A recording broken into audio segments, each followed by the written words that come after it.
അപ്പൊ നമ്മൾ ഇന്ന് റുക്കുക്കട ഷൂവിന്റെ പറ ഷൂവിന്റെ പറ ബൂട്ട് അത് സീനാണ്. അടിയിൽ നല്ല കട്ടിയുണ്ട്. ഒരാളുടെ തലക്കടിച്ച് പുതിയ ബൂട്ട് വാങ്ങിച്ച് ഇവന്മാര് ഹോസ്റ്റലിൽ മലപ്പുറത്തെ ഹോസ്റ്റലിൽ നമ്മളിപ്പോൾ തിരുവനന്തപുരം അട്ടക്കുളം വരെ അവന്മാരിപ്പോൾ മലപ്പുറമാണ് പഠിക്കാൻ പോണേ ഹോസ്റ്റൽ. അപ്പം അവിടെ ഫുട്ബോളൊക്കെ കളിപ്പിക്കും. പക്ഷെ അവിടെ ബൂട്ട് നിർബന്ധമാണ്.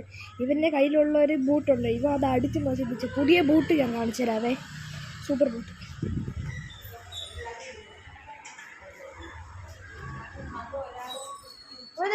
ബൂട്ടവിടെ ഷട്ടിൽ ബാറ്റാ ഷട്ടിൽ ബാറ്റ്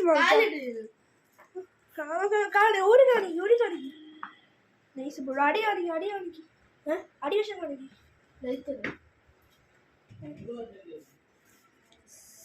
താഴെ സെറ്റ് ബൂട്ട് കൊള്ളോ.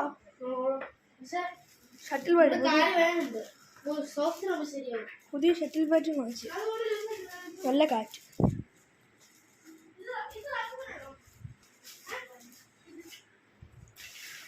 ഷട്ടിൽ ബാറ്റ് ഞാൻ പഠിക്കാൻ ഒന്നും പോകണില്ല. ഞാൻ മലപ്പുറം ഒന്നും പോകണില്ല. എൻ്റെ ഉമ്മച്ചി വിടൂല.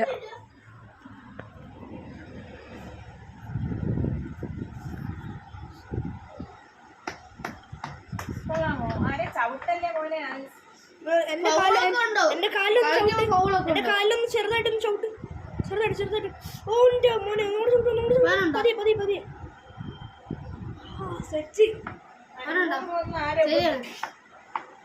ദേഷ്യമുള്ളപ്പോ ഈ സാധനം ഒന്ന് വെച്ചാൽ ആറിനെ കാലൊന്നിട്ട് അടിക്കില്ല കേട്ടോ. നീ കരയും. അല്ല ദേഷ്യം കൈ തല്ലിടും.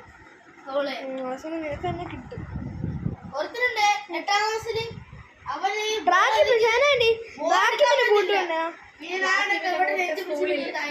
ബാക്കിന്റെ ബൂട്ട് കൊണ്ടുവന്നില്ലേ? ഇല്ല, അവനെ അല്ലെങ്കിൽ ഷൂസ് ഇട്ടാളി. അവന്റെ കാല് ഇവിടെ വണ്ണമാണ്. അവന് ബൂട്ട് എപ്പോഴും ഇവിടെ ഇച്ചിരി ഇതായിട്ടിരിക്കില്ല. ഇപ്പൊ അവന് കാല് വേനെടുക്കുന്നത്. എനിക്കുണ്ട് ഗൈസ് ബൂട്ട്. നൈക്ക്.